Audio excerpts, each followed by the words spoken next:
bigger story. And so we do want to make sure that the people that are charged with protecting us, because again, they have a heavy duty, that we also protect them and also ensure that we can watch. They also have a third-party watch of what is happening, because things can go. We are just humans. Things can go out of control. And I think that a thoughtful person can look at our police and see both the good work that they're doing and also what needs to change, and change immediately. So, for example, there are a lot of good police officers who are working very hard to prevent auto theft and home invasions. I know many of them, and I admire what they're doing. And is absolutely correct that our first responders, our police, our EMS, our firefighters, they walk into situations that most people would run out of. They're there to protect us, and we really do have to respect their bravery. That being said, though, investigations have shown that there are some individual officers who have been involved in issues such as supporting criminals who are involved in auto theft and home invasions. They need to be brought to justice. As upset as I am about the fact that too many officers have been caught out doing these horrible things, allegedly, it gives me some comfort, and I think we need to appreciate this, that we're able to talk about it because they've been arrested. If this had been swept under the rug, we would never know about this. We would have no idea any of this is happening.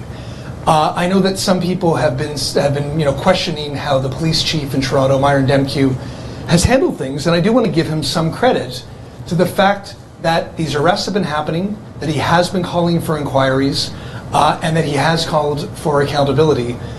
That at least gives me some reassurance that they want to get to the bottom of what's going on, root out the bad apples, and make sure that this can never happen again. Yeah, and if I can add on, just with the situation itself in general, I agree with Councilor Mal just elaborated on, is that I want to give a shout out to Chief McSween in York Region, yes, who handled this. This is how it's supposed to be handled. When a situation like that occurs, the jurisdiction that is involved in the investigation needs to forward the investigation to another department. Yes. And the chief did that immediately. He was notified.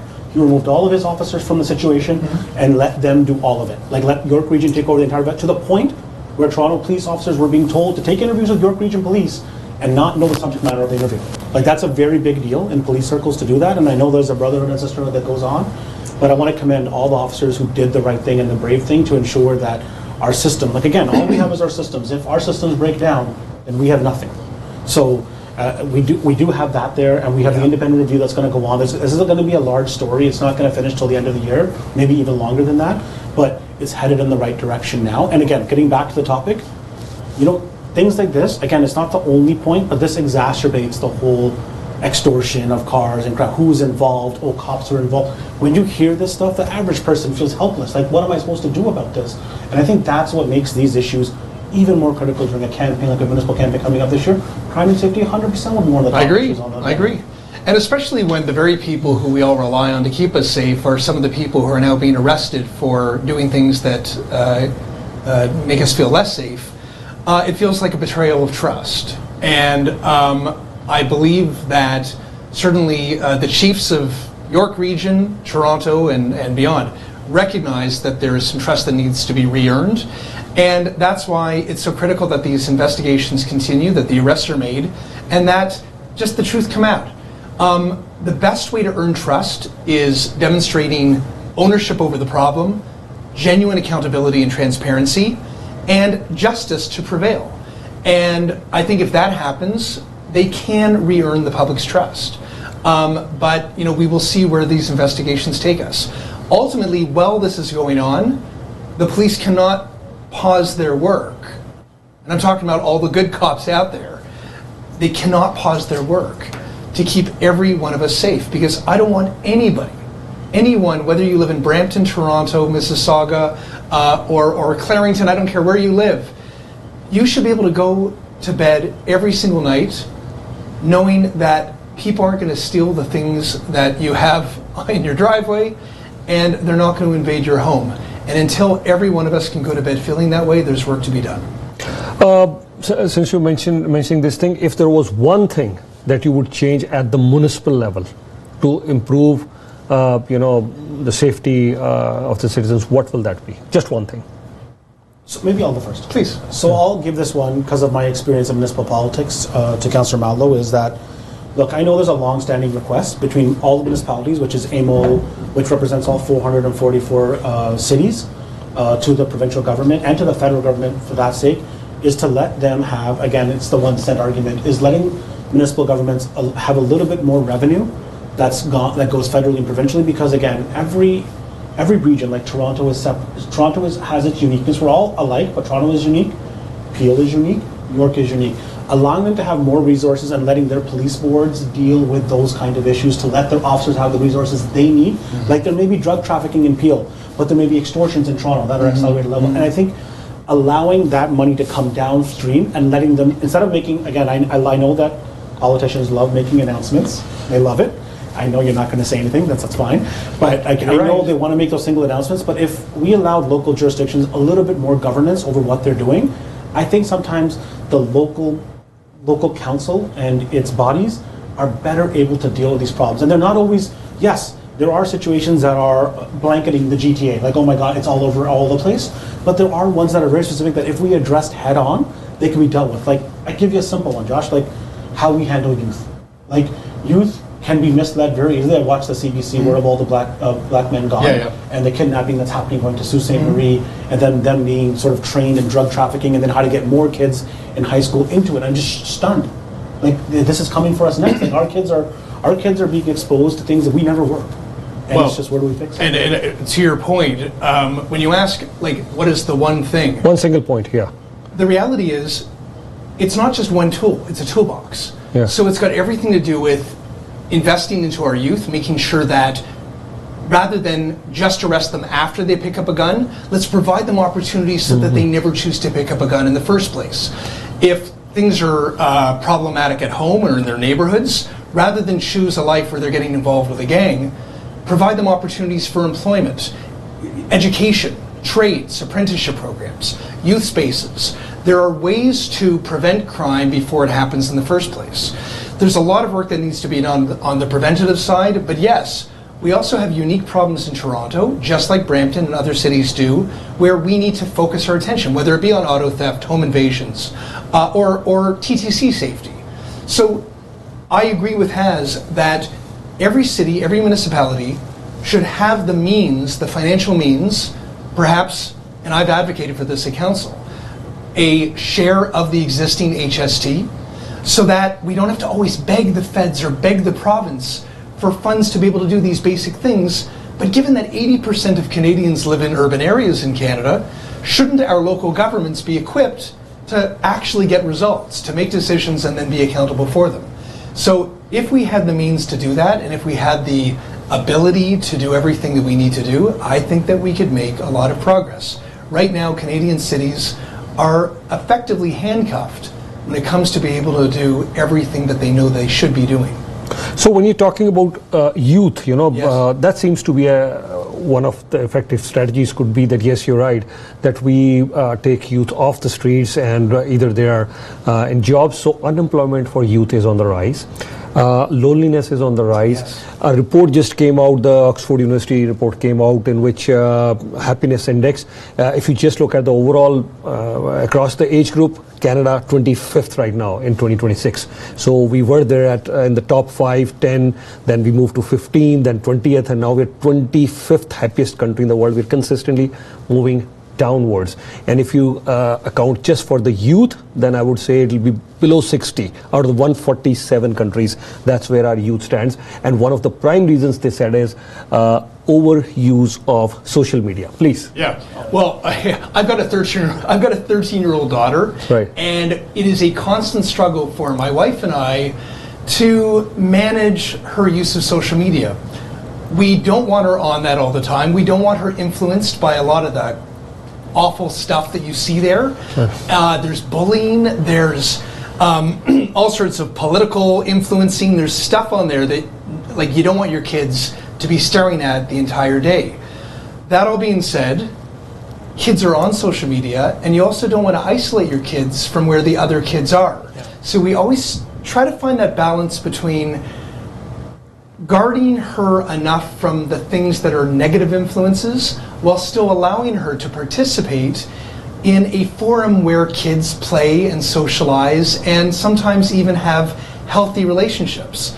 I think every parent is struggling with that these days. But there's another reason why youth are, I think, becoming less happy.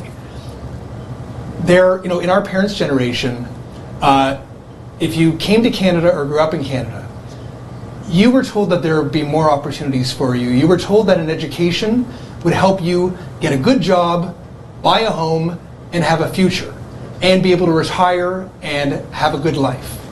These days, our kids are looking at home prices that are unrealistic. They don't just give up on a dream of owning a home, they just forget about ever dreaming. They know it's not going to happen. They can't even afford the rent, never mind a down payment. It's harder to get the jobs that they want. And that's why we're seeing a lot of kids not only giving up on that Canadian dream, becoming less happy. Mental health is a crisis these days. Our kids are going through it. But like we were talking about earlier, when we talk about some of the crimes that are happening, rather than these kids choosing a life of crime because they don't have any hope and any opportunity, we need to work harder to make sure that they actually see a realistic path, to get a real job, to find a future that they can believe in. Because if they don't, then too many of them are going to go down the wrong road.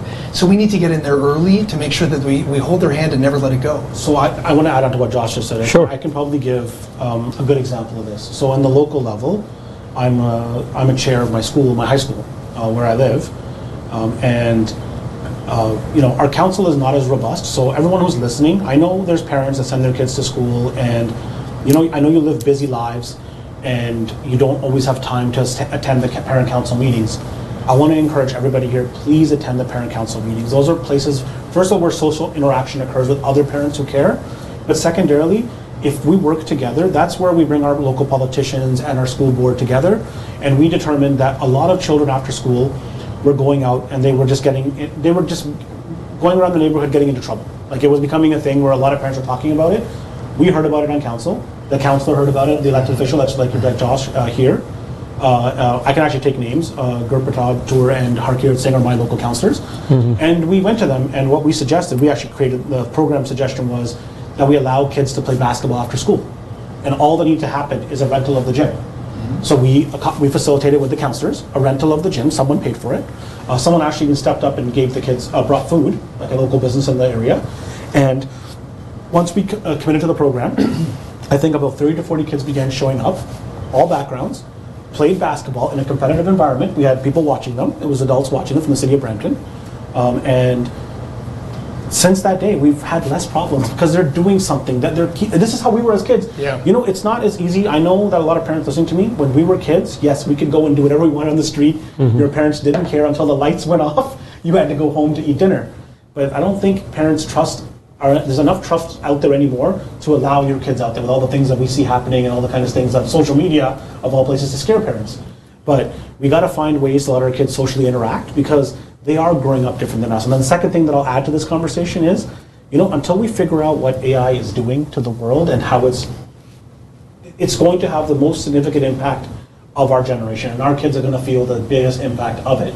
And so until we get a handle on what all this is going to do and our government start dealing with it ahead of time, not behind time, it's going to cause us some significant concerns for a lot of people. Well, I'll add as a parent, never mind being a city councillor, that no matter what our kids are going through, I fundamentally believe that as long as we let our kids know that we are always open to listening to them, that they should feel comfortable sharing what's going on in their lives, even things that are really difficult, awkward, and uncomfortable to tell your parents, often even especially that, then at least we can provide them the advice and the guidance that they need to be able to make better decisions. So what my wife and I do with our daughter Molly, she's 13 years old, is we just let her talk with us. And sometimes we judge and we try not to, but we try to sort of explore those questions with her. And I love when she tells me things that she knows might even get her into trouble, but she trusts me enough to be able to hear it and then help her down the right path. So listening and just knowing knowing that we love them is probably the best thing we can do. Yeah, I agree with you, Josh. I'll maybe add on. I have a son and a daughter too. I know one of them is probably watching. The other is playing video games right now. He's going to be mad at me later for calling him out. But like, what I will say is, parents, I really think you need to, like, these kids are growing up way too fast. They have the internet. You have to treat them like adults. If you don't start talking to them about issues that are coming on now, and you will find these kids are very smart. Look, I've been a part of parent council. We know that kids were in middle school, there were fights before and after school. Yes, kids are going to do that. Did you know that they were fighting because they had looked up the rules in the school board and knew that teachers wouldn't go on supervision duty at 8 a.m. and they leave at a certain point after the school's over, and they knew when exactly to get into the fight because the shift is not started or not over. Like, they were that strategic. These are the kids that we're dealing with. Like, I know we think, oh, they don't know what they're doing. They know exactly what they are doing. They are very smart. I'm not going to say they're not wrong, but they're using their ingenuity in the wrong ways. But I think more so, I know parents are busy. I know you're working 2 jobs. It's really hard, but you're going to have to keep an eye on them, because the moment you lose interest or they don't want to talk to you anymore, or they're not answering the questions that you're asking them, do you think that are proper? Something's wrong. And I think by the time parents realize something's wrong, it's sometimes too late. And I've dealt with a number of situations, I don't want to get into all of them, that end up being a problem, but I just think there's things that we can do to alleviate a lot of this ourselves. Few points from the discussion, that very interesting discussion.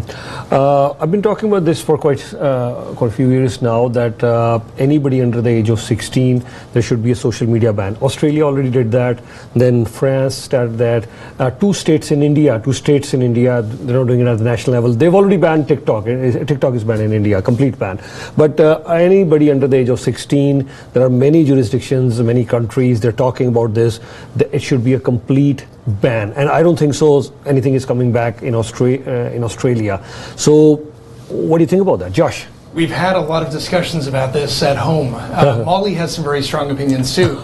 and guess what? She convinced me of her position. Okay. My initial position was, as a parent, I heard about this ban in Australia. I thought, great, ban that stuff. Okay. I don't want my kid on social media, because Right. I use social media, and I can tell you there are posts that I put, and I see some of the responses about religious issues and different things, where you read the ugliest, most hateful stuff. Yeah. And I don't want my daughter, having to put up with that. Right. That being said, and this is why my daughter was so convincing, my daughter convinced me that, Dad, as much as you try to ban social media, we're smart. Yeah. We'll find our way around it.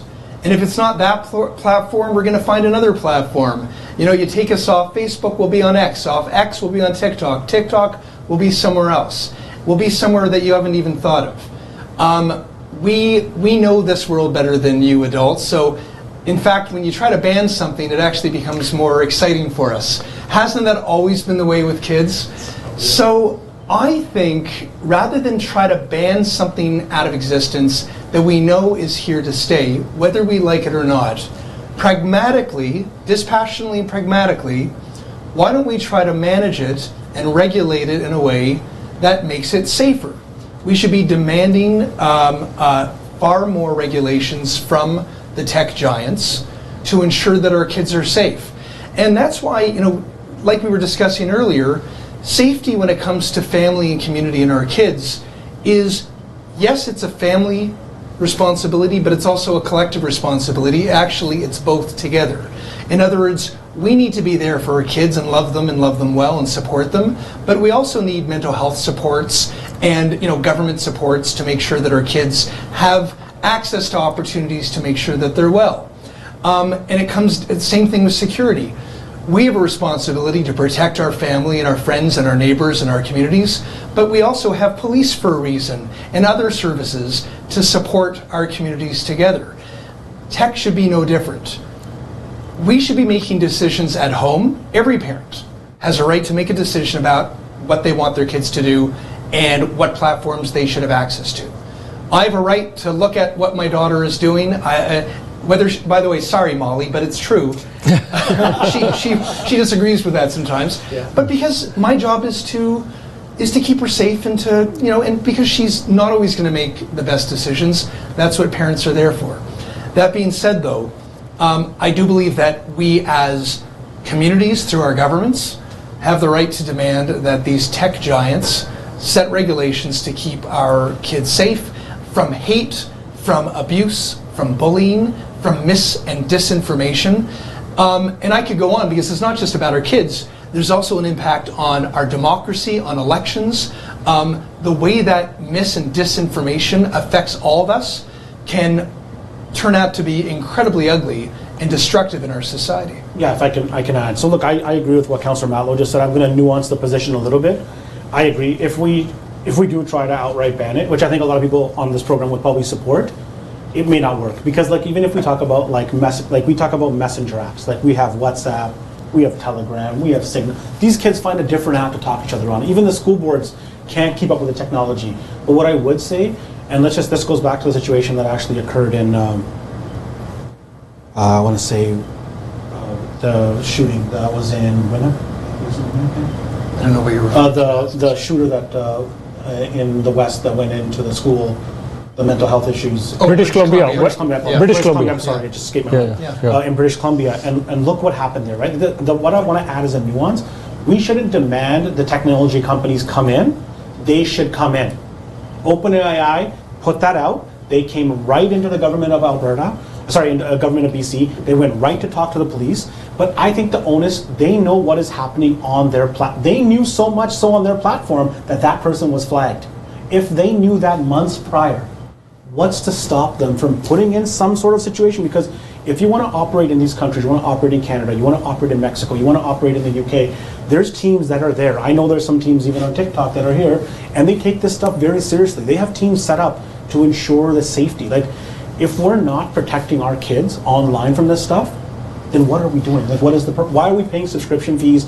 Why do you get access? This is why digital service tax was a big deal, because this is what the government sort of wanted to, and I think that's out the window right now. But sorry to interrupt, tech company, you carry on, and I want Josh also to give his take on this one. The tech companies won't listen. You know, this has happened for us media folks as well, because they've clearly said this: people don't come here for news or any intelligent content. They are here for viral videos. This is what they say. So we can demand the tech companies regulate this, that, but this is what exactly they profit on: misinformation and disinformation, viral videos. You know, if I go on my social media and say, you know what, we should be serving the poor, do you think how many likes it will get? No. If I say something very horrific, some video I share, something like that, that is something which is going to go viral. Yeah, Josh. I agree that we may never be able to completely eliminate all misinformation through social media, mainstream media, word of mouth. That's part of humanity. But our governments actually do have the ability to license and regulate communications. They've done that through the CRTC for decades. And if the government chooses to flex its powers, it can make more demands of the tech companies to work with them on a number of reasonable requests when it comes to mitigating and hopefully removing a lot of the mis and disinformation that's out there. Certainly, we have hate laws in this country that can be strengthened. Frankly, I mean, there's an active conversation right now about strengthening hate laws, and we should expect that both foreign and domestic companies should abide by those laws. We should be able to regulate what our kids see and how they access them in a way that doesn't just outright ban them. Because again, if we just say, hey kids, you can't see this stuff anymore, I agree with Haz. They're going to find a way, and I agree with my daughter, they're going to find a way to find them, but also then we lose our leverage to actually regulate them and prescribe what we want them to do. So I'd like to see our government actually flex its muscles, flex its powers, and make clear demands with real consequences for whether or not they actually abide by what we tell them to do. I'm going to go a little bit further. I'm going to be very direct on this one, because it's an issue that's very, very important.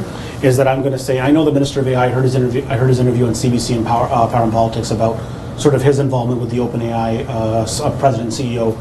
I like that conversation. What I want to say is, when the Tumblerib situation, again, that's something that all our hearts go out to. What happened there, that should not happen anywhere. And I hope that I know both governments are giving them everything they need in terms of how to get by with the situation, but that's a tough situation to deal with. But after that conversation, the investigation is complete and we're done with sort of what the police want to say about that matter and how we move forward, the Minister of Innovation and AI should call a roundtable with all digital media companies to have a conversation. Because if we're not starting these conversations ourselves, I agree, it's probably not going to happen. But if we start telling them, hey man, this is what we're thinking, and we can sort of get them back, because when it becomes a part of what does everybody want, and it starts becoming, hey man, like you're not helping do something that's a societal good, I think the pressure comes for these companies. It doesn't matter about profits then and money and viralness, because then if users start logging off and saying, well, you know what, maybe we shouldn't use these platforms anymore, that's where that's where it really hurts. And so I think that's where the conversation should come. And I agree with Josh. Government can push to say, hey, we're calling a roundtable, you show up here. If you don't want to show up, then you're not serious about safety. You got it. And it shouldn't just escalate to horrible tragedies like a shooting at Tumble Ridge. Tumble Ridge, we have every day kids who are going online and reading things that are anti-Semitic, Islamophobic, anti-Indian hate, every single day. Made up stories about different communities that are xenophobic and hateful. The effect that that's having on our society and our youth is unacceptable. I don't believe that we should be allowing these tech companies to just have this free-for-all of hate on their platforms. Just like we wouldn't allow somebody to go into the public square, or we shouldn't. Actually, frankly, it happens too far often these days. But we shouldn't be allowing anyone to go into the public square and just start screaming hateful, offensive things to people and making them feel threatened and vulnerable. So we shouldn't allow it on the public square, and we certainly shouldn't be allowing it on the platforms such as our phones and computers and tablets that we look at every day. Yeah, because with social media, the bullying doesn't end in the school or at the office, because it's not. It comes home. It comes home, and it's not just the teenagers who are facing this. If you're telling only teenagers, no, it could be some business person, it could be somebody at the office. You do not know who's bullying who with all these social media tools. And that bullying and abuse has led far too often to people hurting themselves, suicide, depression, isolation. We talk about how awful all of this is. There are solutions. Like, there is a way to fix this. We don't need to accept this. We can pass laws and regulations to not simply just ban social media, but prohibit what we don't accept within social media. Will it be perfect? Can we stop everything? Perhaps not. But can we fight it and mitigate it and create safety nets? Not only can we have a responsibility to do that. Yeah, it's almost like, look, like, I don't want to get into how the solution would work, but look, we figured out TV, PG-13, PG, like this is not, where it's not rocket science at this point.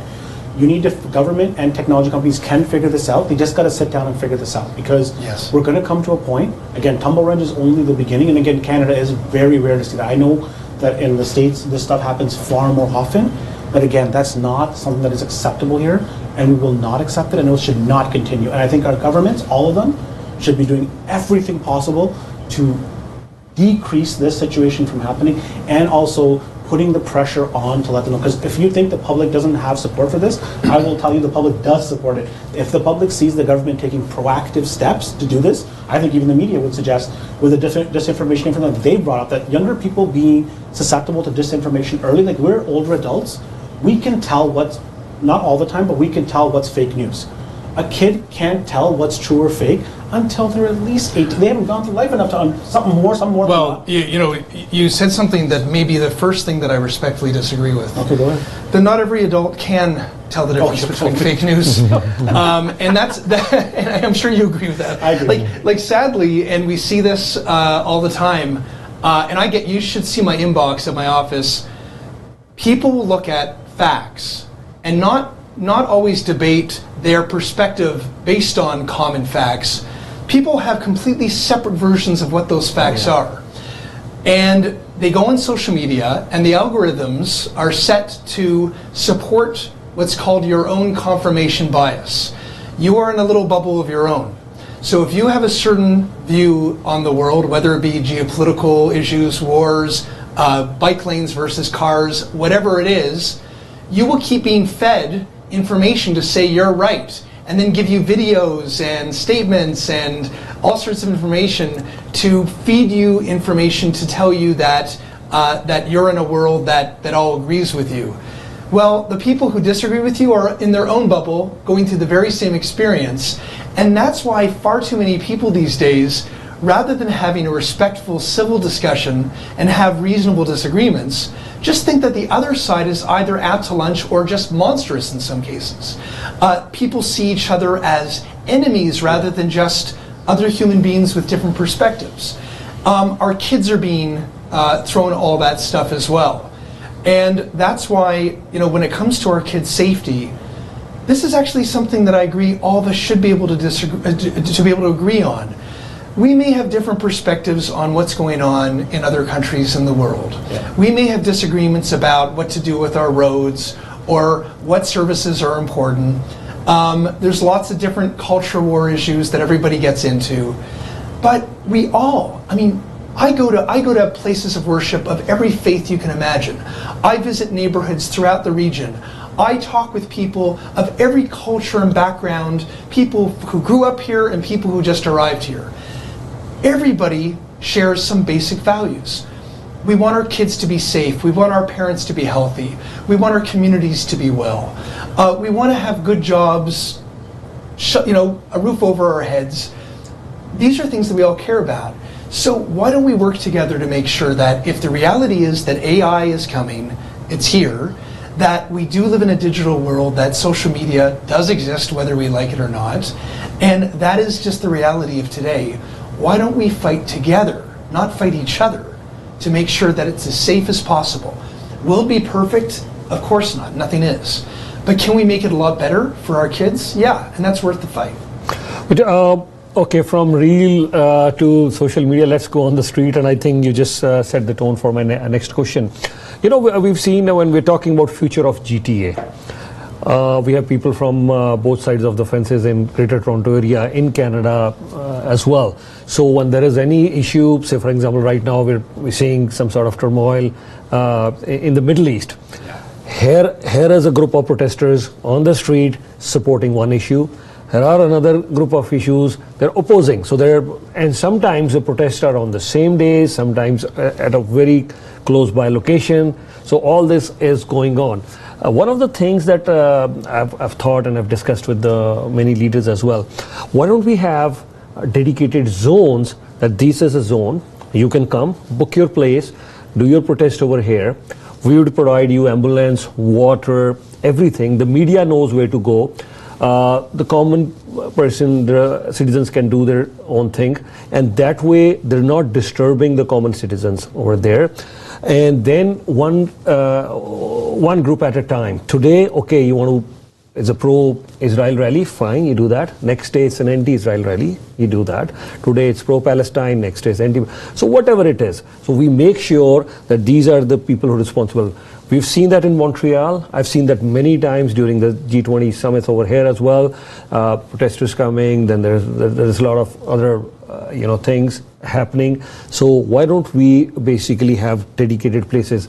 The G7 summit happened at Kananaskis. They had a dedicated place where anybody you want to protest against the leaders at G7 summit. Okay, they're having this summit at Kananaskis. Please, this is a dedicated zone. Yeah. Come, protest. The protest was, we as media, we knew this because our team was there at Kananaskis. This is a place where the leaders are, we cover that. This is a place where the media house is, fine. This is the place where the protests are doing, okay, we're giving all that coverage. So why don't we regulate this? I can explain that. Please. So there are many cases already, as you pointed out, where the police will cordon off different zones to ensure that either protests and counter-protests don't clash and become a problem, or to safeguard a convention or a meeting like the G7. Or other organizations around the world. So the police will determine if they need to create restrictions to ensure that there are spaces for safe protest that are still protected constitutionally, while protecting those who are meeting, who shouldn't be let's say they shouldn't have their ability to gather themselves be impeded by that protest. But constitutionally in Canada, the police are not allowed to say, well, you can't go out onto the streets. There are some protests that have been problematic, where people have behaved very badly. But there are other protests, and we saw this the other day with the literally hundreds of thousands of Iranians and Iranian Canadians who marched down Yonge Street quite peacefully and literally cleaned up after themselves after they protested, where they had a right to come out to express their upset and outrage at how the regime in Iran were murdering protesters who were taken to the streets in Tehran and other cities around Iran. So it doesn't always work that way constitutionally, that you can just simply say you must protest here or must protest there. That being said, there's a difference between a peaceful protest and a non-peaceful protest. Constitutionally, under the Charter, we as Canadians and those or anyone who lives here have a right to peacefully gather and peacefully express oneself. But if you do it in a way, and I'll give you an example, there are some protesters in North York right now at Bathurst Manor who have been walking down residential streets and harassing people at their homes. That's not acceptable. And it doesn't matter the cause. Whether you are on one side or another of an issue, or if you just are protesting because you want to save the whales, whatever it might be, you're not allowed to intimidate, harass, express hate, or act violently. And if you do that, that's not protest. That's criminal behavior. You don't have a right to just stop traffic for hours and hours and hours. And I do take issue with, there are times when protesters are unwilling to work with the police and sort of act like the laws don't affect them, and that what they have to say is more important than the rights of everybody else. We all have rights. But there are many protests where the leaders of those protests will work very collaboratively with the police. They'll say, this is the road that we're going to walk down, this is what we're doing, we want to manage this in a way that allows traffic to get through. We're saying things about what we're for rather than being hateful or violent or harassing. And that's the way to do it. So I don't think it's as much about where you protest, it's about how you protest. If you protest peacefully and respectfully, you can do it passionately, I mean, that's part of protest. Then that's protected under our charter rights. But if you go and harass people and are hateful, that's not acceptable and should not be allowed.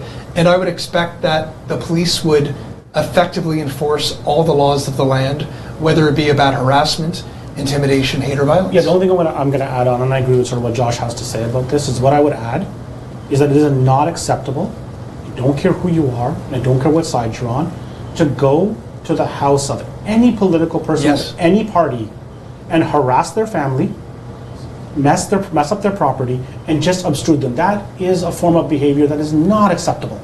It's not okay. I don't care if it's the premier, I don't care if it's the prime minister.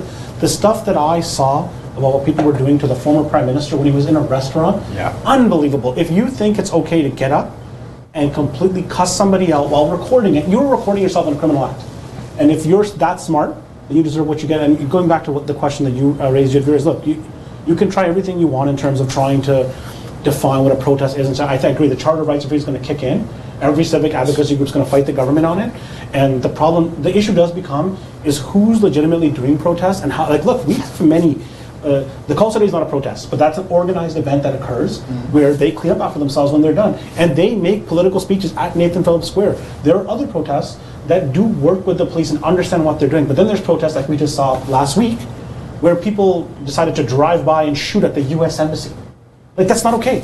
It's not okay. It's not okay. It doesn't make it open. If people were standing out front of that U.S. Embassy and somebody was shooting, can you imagine the outcry that would have been today?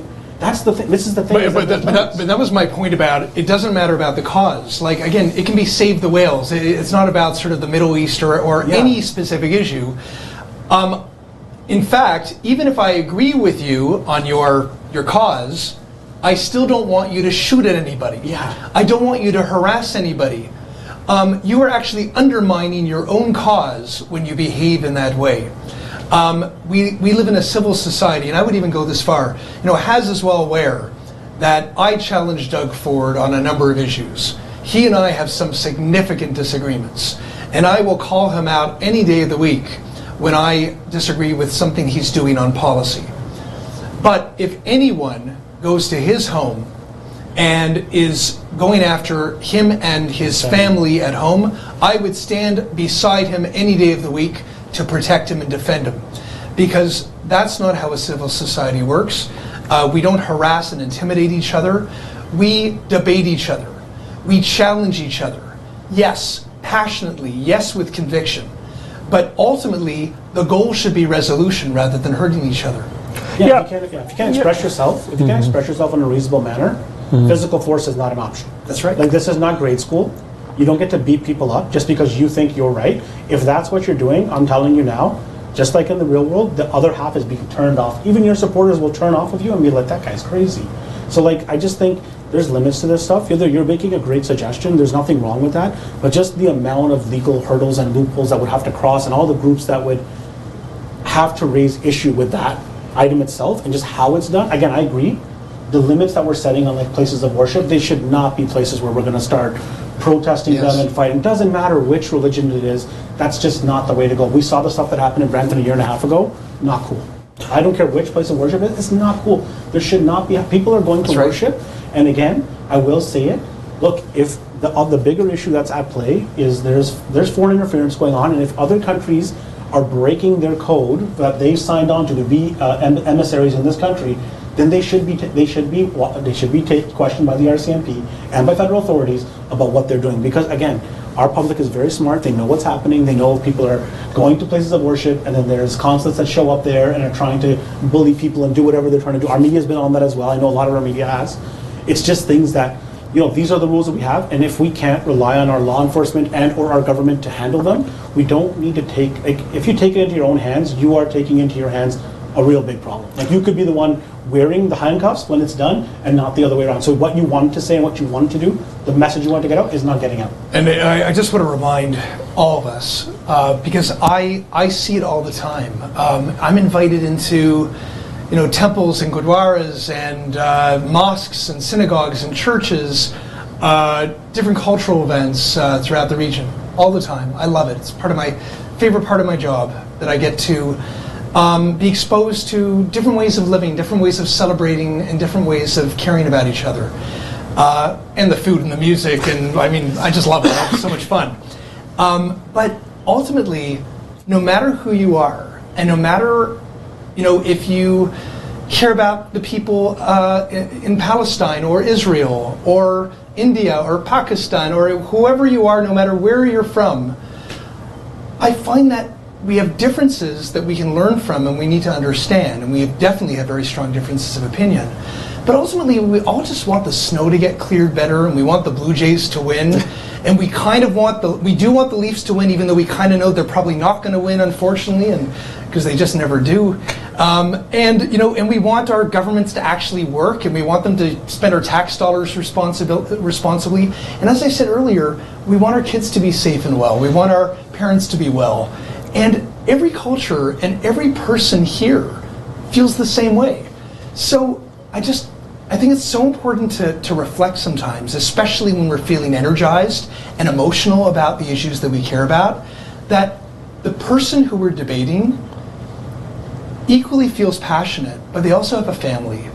And if we can just sometimes accept that we're going to disagree with each other, but not hate each other, then we have a better community.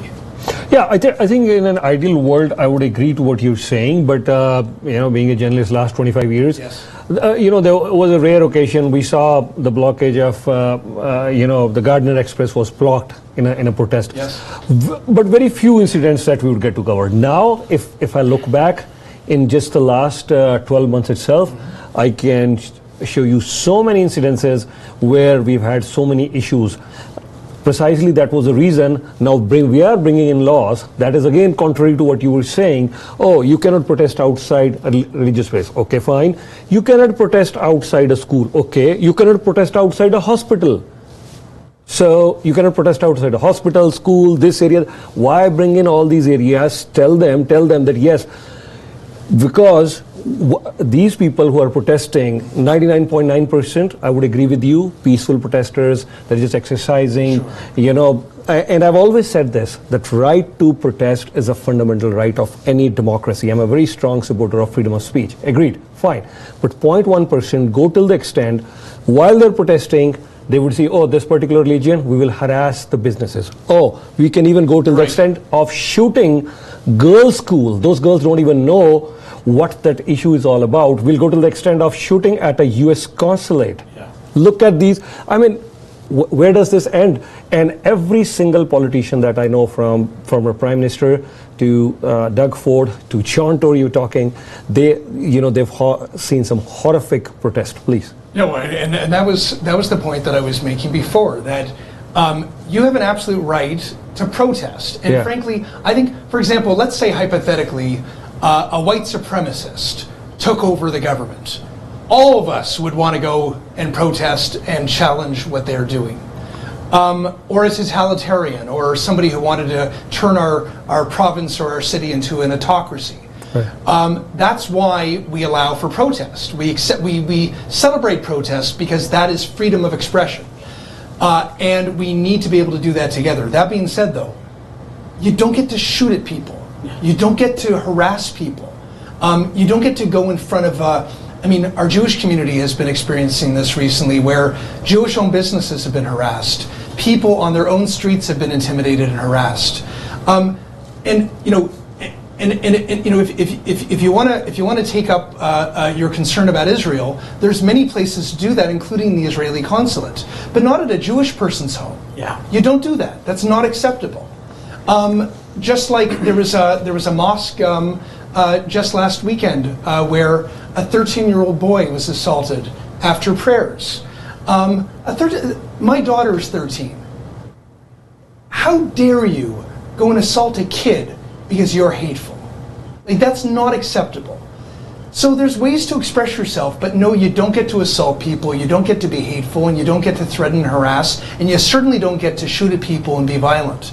I think you alluded to earlier the protests that on the Gardner many years ago. That was the Tamil community that did that. Yeah. I think in that case, that was the Tamils experienced a genocide back at home in Sri Lanka. They didn't feel heard, and they were trying to get the world's attention.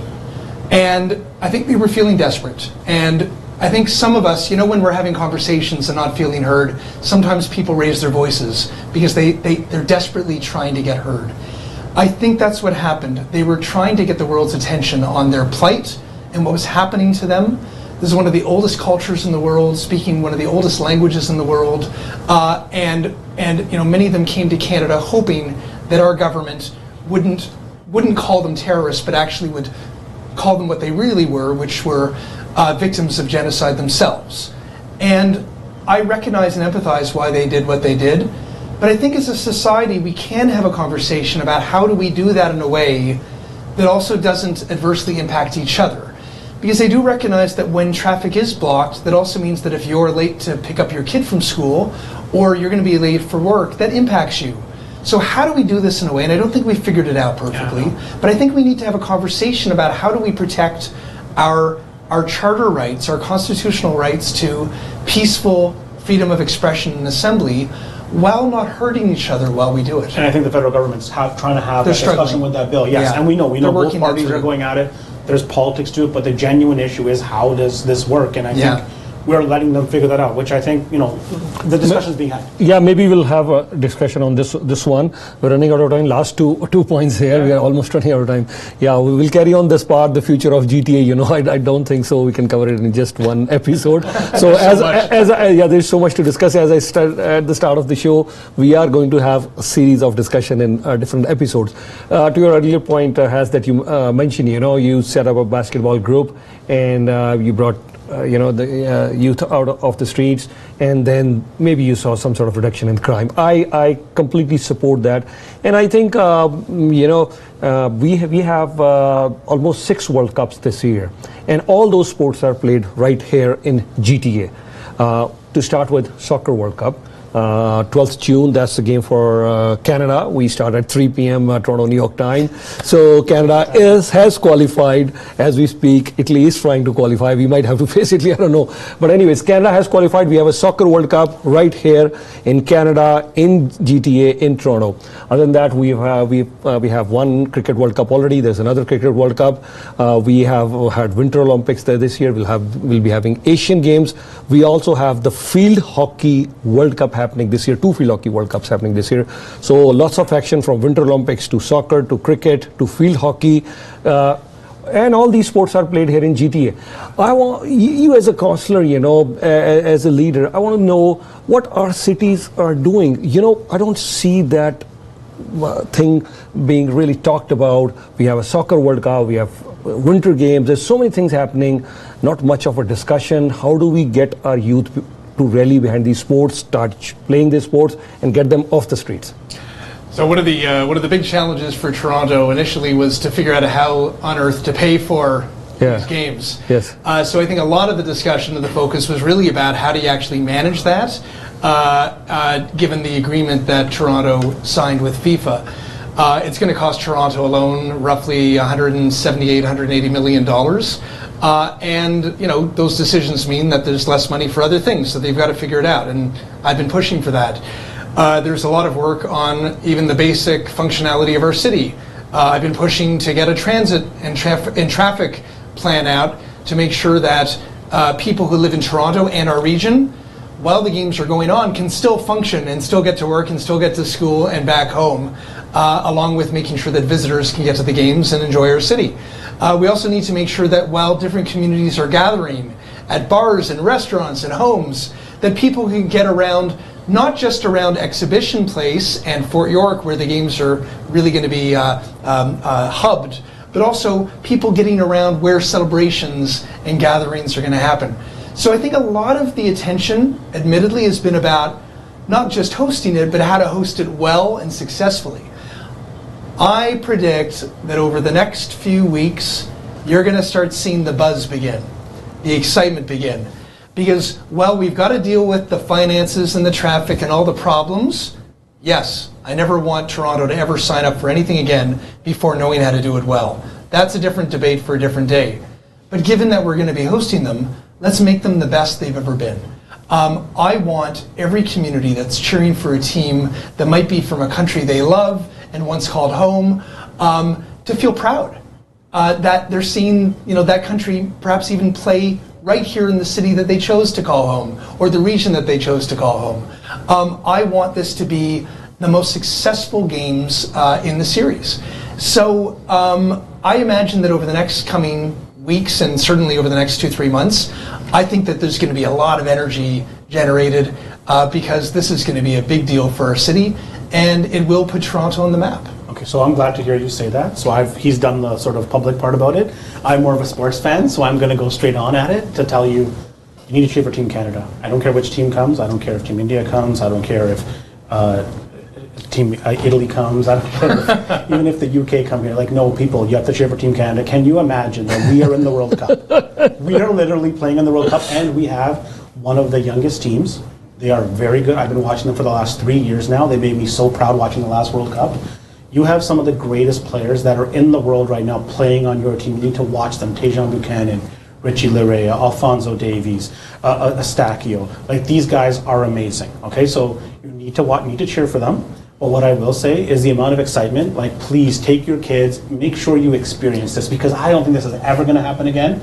Or we're ever going to share. Like, I have words for FIFA. I don't know if we can afford to do it again. I'm going to keep my words for FIFA and what FIFA is. Yes. You can all watch the Netflix documentary. I'm going to give it to you if you think political institutions are corrupt. But what I will say is that it's going to be a very exciting time. I know this is going to be rough. Councillor Mallow raises a lot of real issues about, like, if you thought traveling in June was tough, wait till you see when the World Cup shows up and there's like 100,000 Italians outside of your house cheering for other teams. Like, it'll be nuts. But hold on, in fairness, I agree with Haz. cheer for Team Canada. That is our home team. But you're allowed to cheer for a country that you love too. You can do both at the same time. Just more Canada. I've talked to some of my Italian friends who are going to be at it, probably Cafe Diplomatico on College Street. And if Canada and Italy play, they're going to struggle about which shirt to wear. But you know what? If Italy wins, they're going to be celebrating, and if Canada wins, they're going to be celebrating too. Yeah. It'll just be, listen, it's great. And I think if you look, your station will cover it, and I look forward to the coverage, because some of us can't afford to go to these games. Most of us cannot afford to go to the games. Yeah, most of us can. But I do think it will be an enjoyable experience. Like the kind of stuff that I've seen the cities planning and that FIFA is planning, and even some of the pavilions that are going to be around, take your kids out.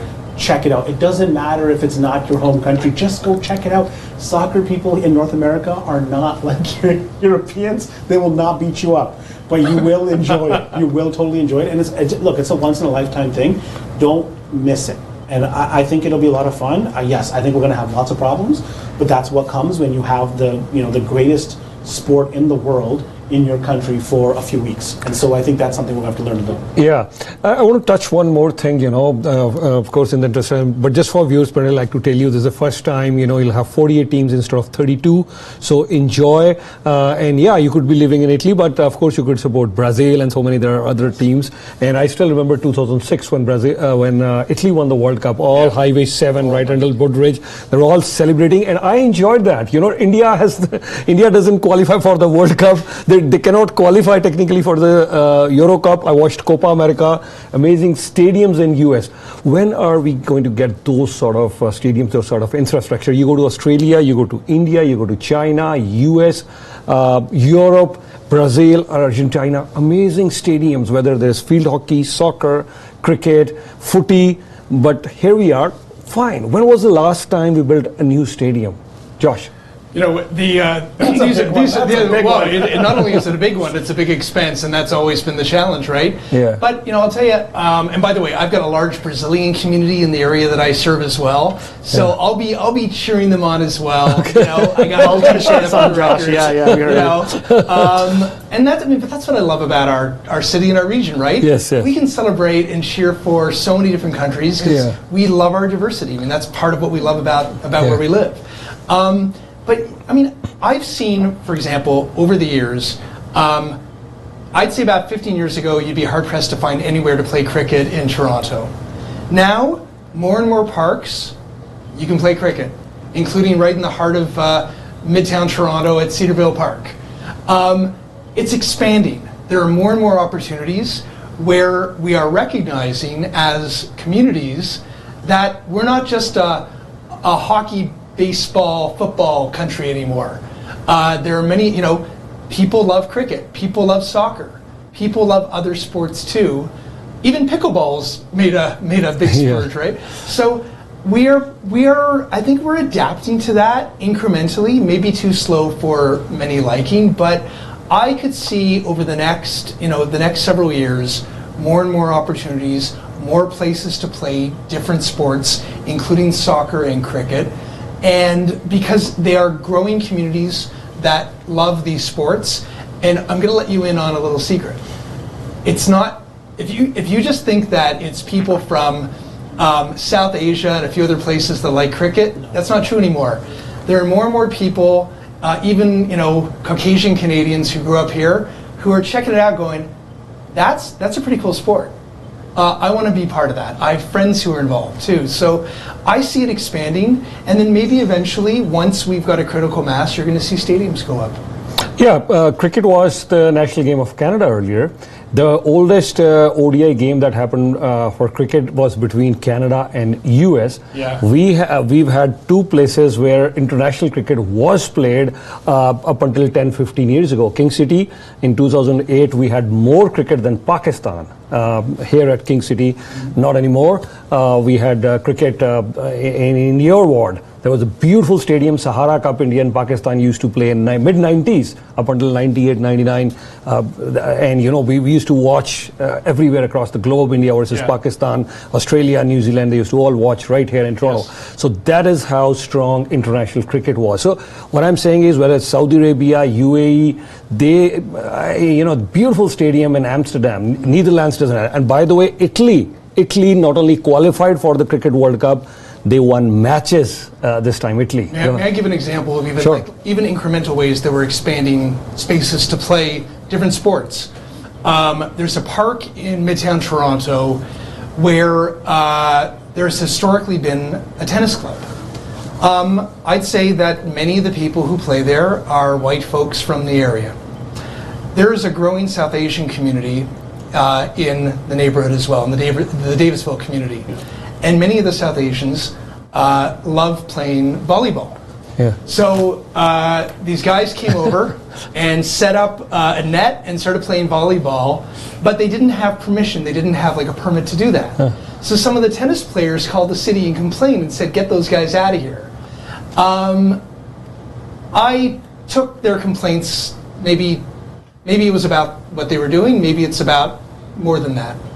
But I went and met with the players and I said, why don't we legitimize the space, turn it into an official volleyball court, and make sure that you're able to play here for as long as you want. And we worked together to do that. And you know what happened? Everyone ended up being happy. The tennis players kept playing tennis. The community who loves volleyball was able to play volleyball. And the park is a vibrant place. We even have a softball diamond. We got a playground. We got a music garden. Everybody's happy. So I see that as almost a metaphor for what we should do with our region. We can be more creative and adaptive about how we use our spaces so that we not just accommodate, but we embrace different sports that may not have historically been popular in the past. I love to make a point here, so I just want to say something to the audience that's listening. Like, look, this is a councillor from Toronto. You're hearing his views. Some of the elected officials don't have these views. But I want to say, like, what I want to say is you should elect more people like Councillor Mallow. Like, he took the time to understand. I know he's going to take that as some sort of ad lib. It's not. It's just straight up being genuine. It's, look, he took the job. He knows the job's complicated. And he knows that he has to figure out what his community is. And his community is, it's like every place in Ontario, it's different. It's got Brazilians, it's got Lebanese, it's got Chinese, it's got all kinds of different backgrounds. And onus is on him to figure out what's going to work and what's not going to work. And most times our elected officials will find the middle ground. And you're going to need to help. But we need to elect more individuals that understand how our country is changing and sort of realize that, you know, I think you heard the Prime Minister and the Premier say this a lot, diversity is our strength. That's a word that we need. It is our strength if we use it properly. And so that's one of those things where, well, I appreciate that, Has, and I'll just add to that very, very kind and thoughtful comment that what I hear from a number of people who are either first generation or second generation, but have grown up in a household with parents who might be raising them with the language that they've grown up with, is that they still feel like visitors sometimes. Us are those of us who grew up here, and them are everybody else who might have moved here recently or might be just second generation. And my message to you is, if you live here, you're one of us. You have the right to expect and demand that the people who represent your community represent you, because you're part of that community. And if the community has changed, then that representative needs to reflect that change and manage that change and make sure that everybody who lives there is part of us. And that's what I'm doing in our community in Midtown Toronto. We have Brazilians, we have a large black community in Little Jamaica, we have from the Caribbean islands, we have people from the British Isles and Ireland and elsewhere. We have Portuguese, we have Brazilian. We've got the whole world there. And yes, we have many people from India and Pakistan. And we don't just wait for them to assume that they've got a seat at the table, because sometimes when you first come here, you don't know if that chair is available to you at that table. You don't know if anyone's waiting for you.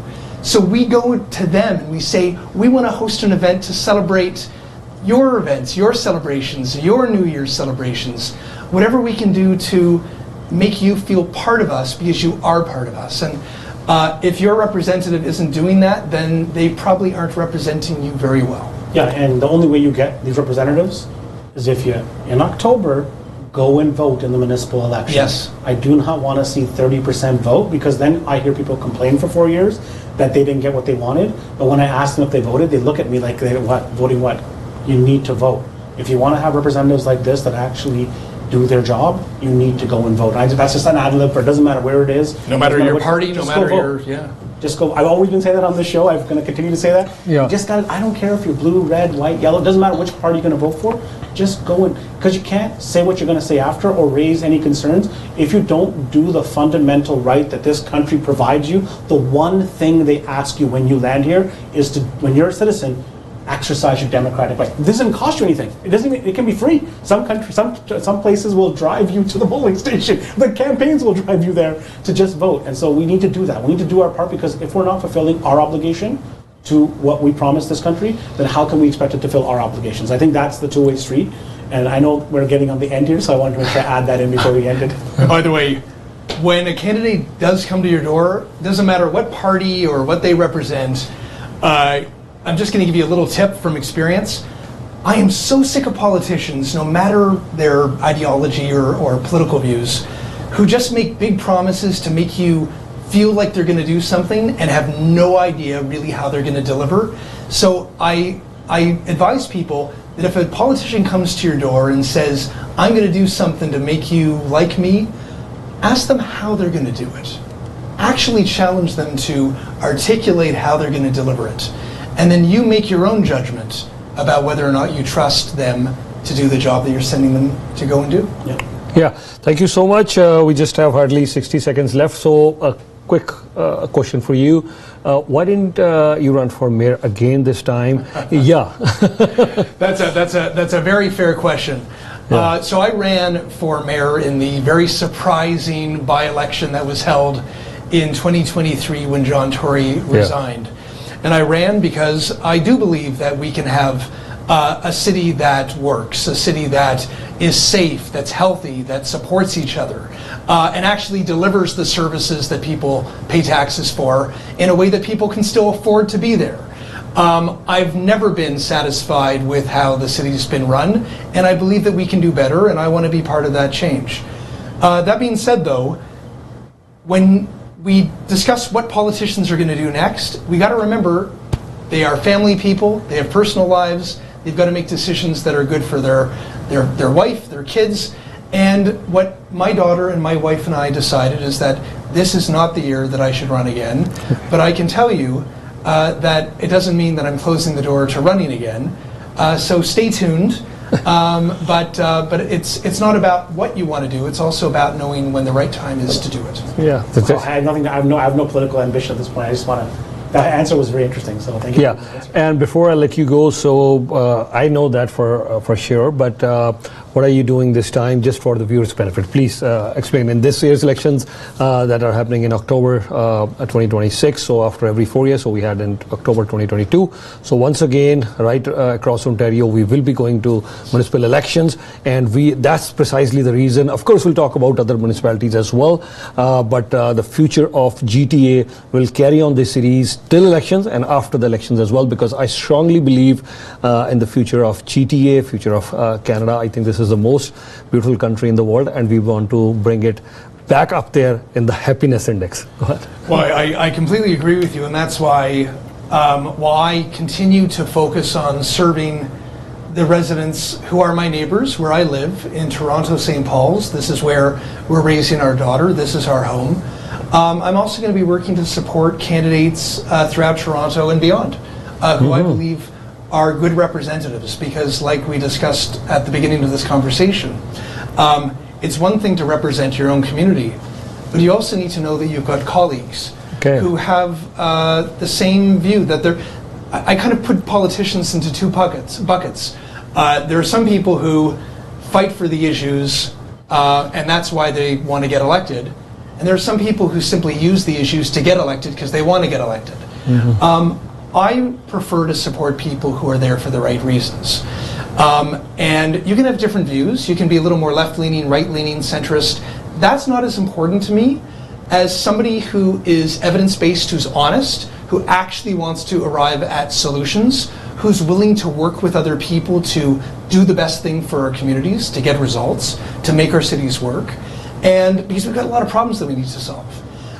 So I'm going to be, obviously running for the seat that where I live, but I also want to support candidates across the city who I believe will be part of working together as a team for Toronto. And yes, I often do support candidates, even in the regions, who I believe have their community's best interests at heart. Wow. So let's keep that discussion for next episode. We will want to know in the coming episode.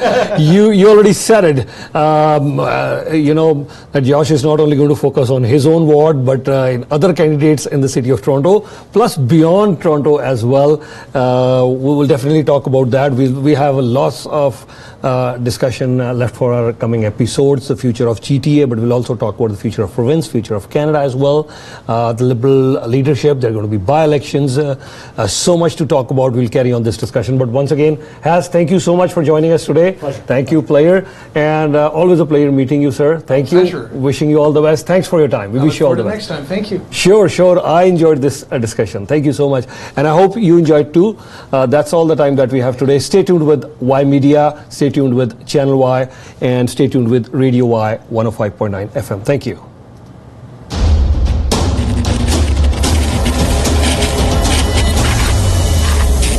Ymedia. Ymedia. Ymedia. Ymedia. Ymedia. Ymedia. Stay tuned with Ymedia.